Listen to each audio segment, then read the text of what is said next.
In the 1990s, turning into things different than what you already were was a huge craze. We had Transformers, Animorphs, and heroin.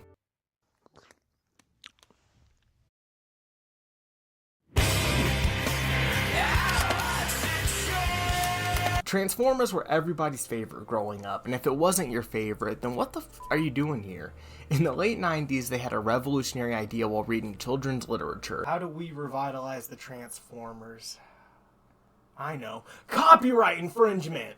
And with that, we had the birth of Beast Wars. It first began airing in the US in 1996, and while many understandably despised the animation, it was a huge leap forward at the time, as it was one of the first all-CG cartoons.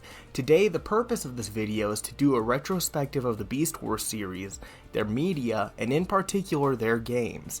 This IP often gets looked over in favor of its contemporaries, so even if you're mildly interested in Transformers, or you're just looking for a video to chill out and play in the background, welcome to the Forgotten Transformers, Beast Wars. So many of us here are quite familiar with the Transformers as a franchise. Growing up, I remember all the hype surrounding the Michael Bay adaptations, and even had quite a few Transformer toys myself.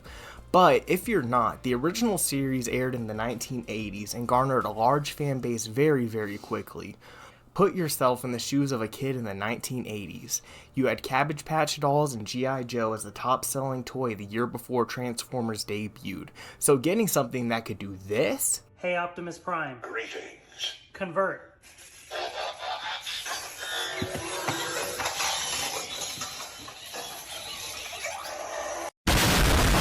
Was absolutely massive. Fast forward to the 90s, and we start to see this beloved series fall off in favor of other media and toys.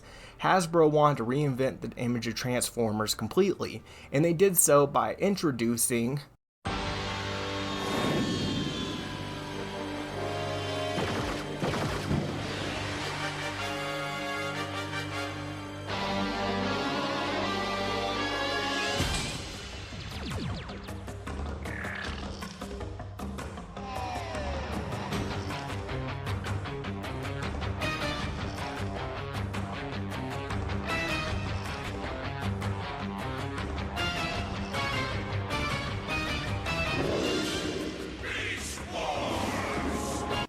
Now, as you can tell by first glance, the animation is interesting. It's full CG, which while revolutionary at the time, it can be hard on the eyes.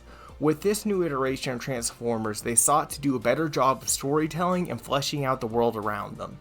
They did this by adding in very real moments for the characters and carried that forward into real development. Something that, while it's more common now, you didn't really see it much in early cartoons. There are quite a few Maximals, the equivalent to Autobots, and Predacons, Decepticons. We're going to go into some of the more notable ones that resurfaced throughout the story. So, you can't have Transformers without the big bad Megatron. Now, this isn't the original Megatron. He also goes by Savage, Noble, Gnash Teeth, Galavar, and he went under Joe for a certain point of time. He chose the name Megatron as a fear tactic to show how ruthless he is.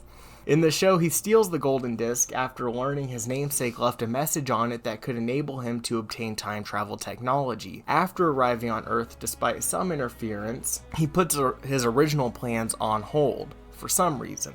Like, if you can get a time machine, you can do anything, but he wants to conquer the galaxy first? Then why get the time machine? Anyways, Megatron is eventually taken down and brought back to his homeworld. Unfortunately for the Maximals though, he was able to free himself and used an immobilizing virus to conquer the planet before they could get back on time. After they got back to the planet, they sacrificed much, but like his predecessor, Optimus Prime was ready to make the ultimate one as he disintegrated both himself and Megatron into the core of Cybertron, which also ushered in widespread evolution into techno-organisms.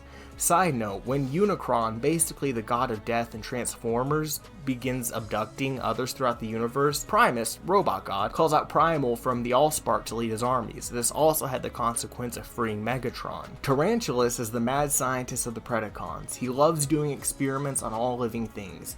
Often laughing while doing so, will even eat his own prey / experiments.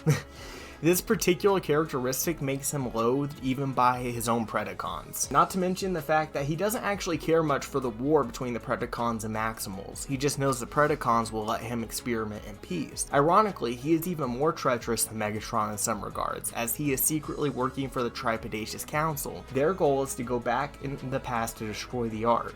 This fortunately does not come to pass as their ship crash lands and loses contact. Tarantulas actually manages to capture one of the Maximals, Cheetor, and kept him webbed up in his lair, planning to feast on him until Rat Trap mounted a rescue. Terrorsaur. He's ruthless like most Predacons, but is a lot like Raditz from Dragon Ball Z. He's cowardly in nature, but quite interesting because he does cut deals with the Maximals himself and is always trying to get ahead.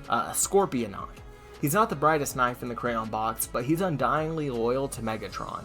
He's Megatron's second in command after Dinobot defects to the Maximals, and while he isn't that powerful, he does have a knack for developing viruses, even if they backfire. Notably, Cheetor is caught during their mission while he is salvaging a Mega Cannon, and he also is the one who steals the Golden Disc, betraying a fellow Predacon who just saved him by detonating the bombs, deleting his partner Backslash. Inferno might be a tad bit mentally ill. He wholeheartedly believes he's an ant and Megatron is his queen. He has no personal goals but loves burning things. He has sort of a psycho personality, one of his quotes being, "Ah ha ha ha ha ha, fool, pain is my friend, allow me to introduce you to it." Waspinator.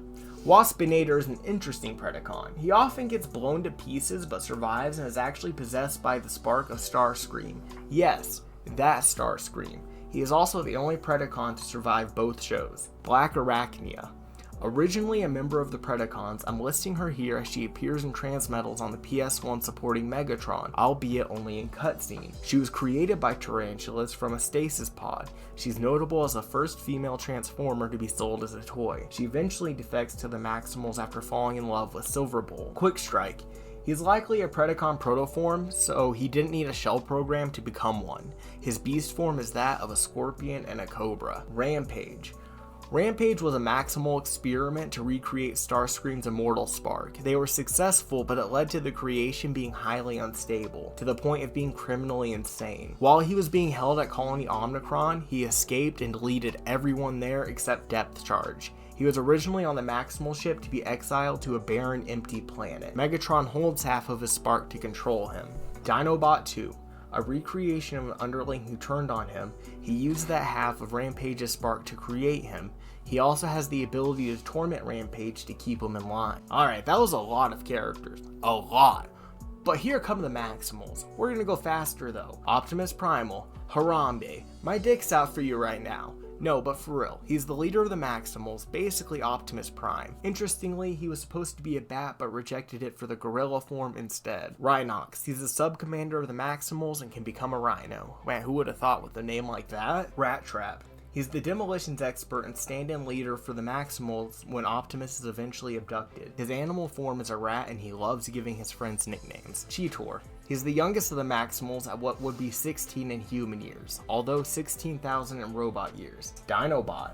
Originally a member of the Predacons, he lives by a code of honor, which shows very quickly why he clashed with Megatron. He sacrifices himself defending a human village from a Predacon attack. Tigatron. He was the first to fall on the mysterious world. He can become a tiger through his beast mode and eventually falls in love with Airraiser. Her pod was badly damaged upon landing, but thanks to Cheetor and Rhinox, she was able to come back online. Eventually, her and Tigatron merged to become Tigerhawk, who decimates the Predacon base before getting deleted by Megatron. Depth Charge. He has a rivalry with Rampage, as he is the sole survivor of his Rampage on the colony. He can transform into a manta ray. Alright, so I'm going to be moving into the games now, the real meat and potatoes of this video. In 1997, Beast Wars Transformers was released on the PlayStation 1 in North America to very negative reviews, and despite my nostalgia, I have to agree. This game was not great. You can either play it as the Predacons or Maximals, and you complete missions in an attempt to sabotage either side. You have a health bar and an energon bar, which reacts to the energon levels around you and drains accordingly, although it will refill in beast mode. If you happen to lose a character, you can recover them in a minigame as either Terrorsaur or Airraiser. The game's story follows the first season of the show. Critics didn't like this game primarily due to not being able to attack in beast mode, something that always boggled my mind as a kid, as I remember spamming so many buttons to try to get one to come out. It also has an issue of terrain looking so generic you have no idea where to go, and I've experienced this myself as well, and it's the reason that this is the only Beast Wars game so far I have not been able to complete in any meaningful capacity. That's saying something considering how many games I'll just sit there and throw myself at until I am successful. The aiming system is tedious and makes fights difficult when your enemies have a lot of movement on and off of the screen, as you don't have time to lock on before they're already gone again. While it can't be remembered as a great entry to the Transformers series, it's not the worst, and you can definitely still have some fun on there. It features Optimus Primal, Cheetor, Rhinox, Rat Trap, Dinobot on the Maximals, and for the Predacons you have Megatron, Inferno, Tarantulas, and Scorpionog. I've been streaming it the past few nights, and while unnecessarily frustrating, it's still fun, even just for nostalgia bait. While this was the first entry into the gaming scape for Beast Wars, it wasn't the last. They released another game a couple of years later. Why? Money! Next up, we have my favorite game on the list, and the one that surprised me quite a bit. Dual Fight Transformers Beast Wars, Beast Warrior's Strongest Decisive Battle. Did I copy and paste that into my script? I'll never tell. This game was released on April 2nd, 1999 in Japan on the Game Boy Advance, and all I have to say is wow.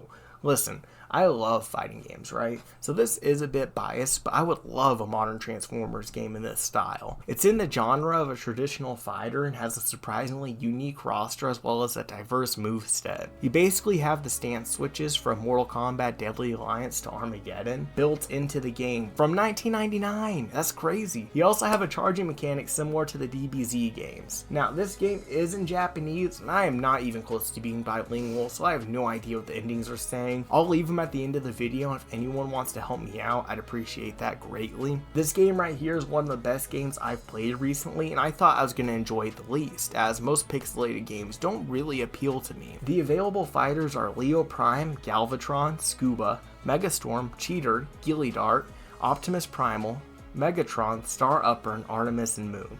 You'll notice a lot of the ones I have not mentioned or brought up previously. That's because a lot of the characters in this game ended up being more prevalent through the comics versus the games or show. This one is worth getting some time into as it has 5 different difficulties as well as many modes. Single fight, team fight, quick draw, whoever can press the button fastest wins, a punching minigame, a blocking minigame, a running minigame, and finally one where you are moving upward while shooting bacteria.